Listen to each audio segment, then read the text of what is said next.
Welcome to Tendoc Talks about the Power Rangers role-playing game. This last Monday we had another stream. It was on Zord creation, where someone was walked through creating a Zord. Unfortunately, I didn't have a chance to analyze that video yet, so I'll be sure to do that at some point. The important thing that I wanted to say about that event is that the FAQ did not get released yet. Everyone is saying it's going to come out the 28th. So until we hit another Monday, we won't have access to the FAQ. I have had some various conversations with people in the Power Rangers Discord. I've been ghosting it, or I guess lurking it, might be a better word. There's a developer in there now who is actually trying to respond to some of the answers to the questions, but I'm still not totally convinced that the questions are being answered with authority, because there are some questionable calls in there. But we should know pretty soon. Today I actually just wanted to talk about the White Ranger. I didn't have an opportunity to talk about it in my Red Ranger video because that one went a little long. So the White Ranger is what I usually call, or what I have been calling, the D&D 5th edition Paladin. And today we get a small opportunity to talk about why I think that. So the White Ranger's specialties are strength and smarts. Now, you would think if it was a paladin, it would be strength and social, like the Red Ranger. It'll make sense, though, so don't worry about it. They start off with 2 might and 1 culture. And of course, starting off with might or finesse for a Power Ranger is very good, because it automatically gives you some direction as to where your physical strike should come from, whether they should be a strength-based martial art or a finesse-based martial art. He starts off with a risk communicator and power morpher just like everybody does, except he doesn't start off with a power weapon. He starts off with what they call a blade blaster. And basically it is a Blade Blaster's standard. Sorry, that's the sidearm that you have. What he gets at his first level is something called a grid relic weapon. So similar to the Green Ranger, where he gets a special weapon, the White Ranger gets a special weapon and then gets to choose 2 things that weapon gets to do. And so at first level, you get to choose one of these things, and then you get to choose additional traits at 7th level, 12th level, and 17th level. So let's go ahead and cover that real quick. I know I'm skipping an ability, but we'll get back to it.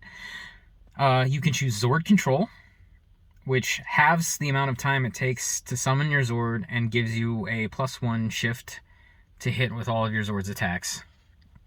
I'm not going to touch Zords right now. Zords are a hot mess. You can choose Energy Blasts. 3 times a day, you can fire an Energy Blast at 100 feet with a... It doesn't say with what. I assume it would be targeting. And you get a +1 shift to hit, so that's cool. You can take Fast Draw, which lets you summon your Grid Relic to your hand as a free action.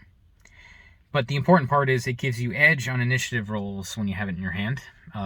Allowing you to go first, potentially. You can take Intelligence, which allows your Grid Relic a Smarts and Social skill of 6, and it grants edge on 3 Smart or Social skill checks of your choice. I'm assuming that's per day, because it doesn't say. It just says 3 of your choice, and I'm pretty sure they don't mean 3 ever. I'm pretty sure they mean either per day or per encounter. But that was pretty cool. It's like if you didn't bother to train in something, but you want to have edge to counteract maybe snag, or to just make something that you're trained a little bit in but not very much better. Multi-strike. Your weapon can be used to attack 2 targets adjacent to one another as an area of effect. But then as a penalty, you can't use it to attack on the following round. So you don't have to spend a power point to do that, or really to do any of these. But sometimes there are limitations, like you can't use it next round or times per day. Proximity Alarm. The Grid Relic senses danger within 60 feet and will alert you. More of a roleplay thing, but okay. Shatter Strike. The Grid Relic game's 2 shifts versus objects, but not creatures or vehicles. It has to just be an object. So, there's a rule in the book that tells you how many things you're allowed to destroy per roll. For every damage that you deal to an object, you destroy a 5 foot by 5 foot by 5 foot cube of whatever. Right. So if there is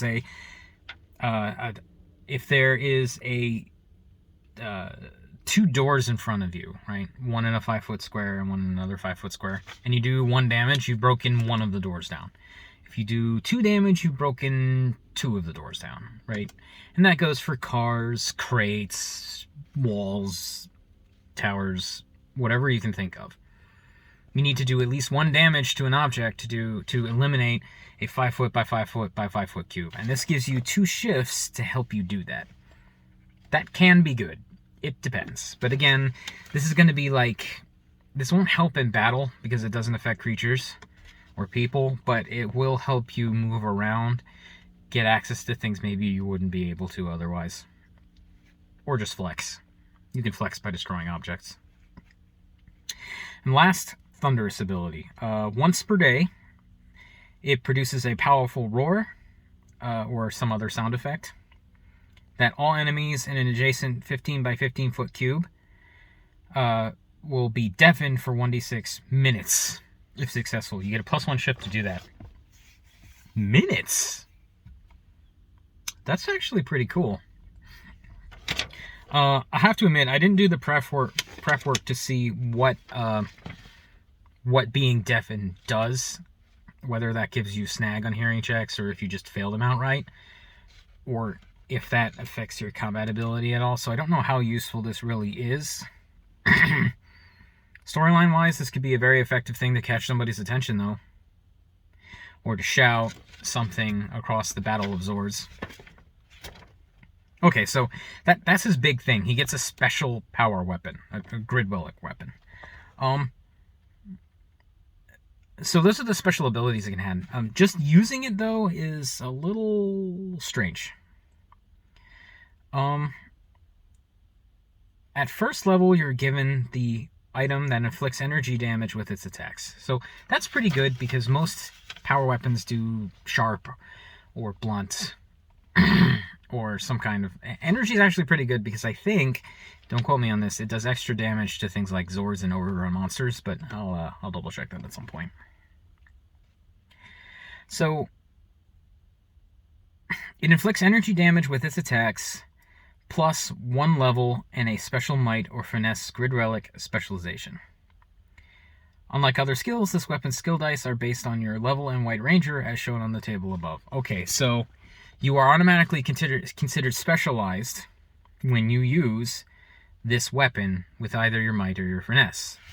However, this one's a little weird, right? Because at level 1, your Grid Relic skill die is 1d2. By level 20, it's 2d8, which is very good. But what if you had martial arts might d10? If you use your Grid Relic weapon, does that mean you don't get to use the d10, you have to use the d2? Because that's terrible. That would make it much less good. Like, if you have to use the d2, as it seems to imply here.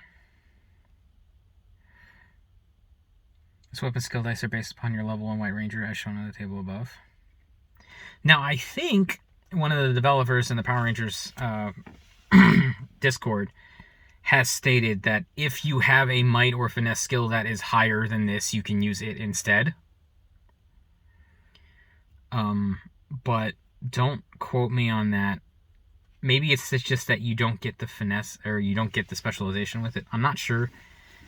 That ability sounds weird. And there's a whole chart dedicated to this increasing skill relic die, so I hope this is answered in the errata, because I'm confused.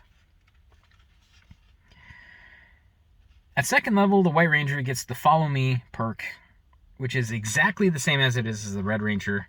You get to roll initiative, and then your other players can choose to just use your initiative minus 1d4. And for every ranger who participates, they raise your initiative by 1. So it helps you coordinate your team, so that at the very worst, your scores are going to be 4 different. And that's okay. The White Ranger gets an extra attack at 5th level, and then a 3rd attack at 13th level. Unlike the Red Ranger, he does not get 4 attacks. I think the Red Ranger is the only one that has that many attacks, if you don't count the Yellow Ranger. Yellow Ranger might have 4, I don't remember. You have to go see my previous video, it'll tell you. Okay, now, this is why I call it the Paladin. Ready? He gets Inspiration at 5th level. And he can inspire his allies verbally, whether they're in normal form, morphed, or in their Zord. Or combined in a mega form. It's a free action to say something positive to a member of the team, and that member may add 1d4 to the result of any d20 on their next turn. The die increases to 1d6 at 10th and 1d8 at 15th. So yes, this is the Bard ability from 5th edition, but I definitely would not call the White Ranger a Bard. That's more the Black Ranger's thing. We'll get to that. We'll get to that later, though. So, at 8th level, he gets Shining Leader, which, once per scene, you can spend 1 power point and a standard action while morphed to take a flashy posture and make a spectacle out of yourself to embolden your allies. For the rest of that round, all of your allies gain edge on their attack rolls. So you just buffed everybody for 1 round. That's cool. That's good. That's good. At 7th level, I really have no idea why these things aren't in level order. Oh, they're in alphabetical order. That's why. That's confusing. Okay. Anyway. At 7th level, you can sidestep danger and dodge certain area of attacks. When you are subjected to an attack that has area of effect that targets your evasion, you may spend a point of personal power to reduce the attack result by a number rolled on your acrobatic skill die. So if your acrobatic skill die is a d8, you get to roll a d8, and their accuracy is worse by whatever you rolled. So they might miss you instead of hit you. That's really good. Red Ranger has something very similar to that. Yes, this is very good. And his final, at level 18, he has At All Costs.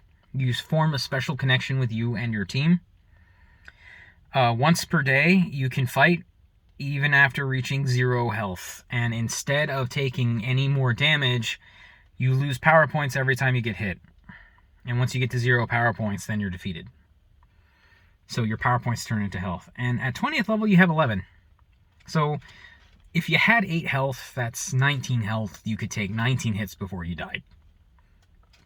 That's a big deal, but it doesn't kick into level 18. And having a lot of health isn't as impactful as doing a lot of damage. I mean, it is, but having a lot of health is much less of a problem than doing a lot of damage for other players when it comes to fairness and fun. And at 20th level, White Ranger Prime, you get +2 to all defenses, which I think is pretty standard, mostly. You either get that or you get a damage reduction. Additional point of damage on Zord, non-mega form attacks. That's actually pretty bad. Like, I'd rather the Red Ranger's ability with +1 damage on your strikes. And you get edge on all strength checks. That's actually pretty good, because if you count... I don't know if it works this way. Like, is your Might martial arts ability a strength check? Because if it is, that's big. You can use it on attacking skills. That would be very good. But I don't know that for a fact at this time. But yeah, there is your White Ranger. And if you want to play the mysterious 6th Ranger, or if maybe your GM just made the White Ranger part of the basic lineup, then give it a shot. See if you like it. Stay tuned for more.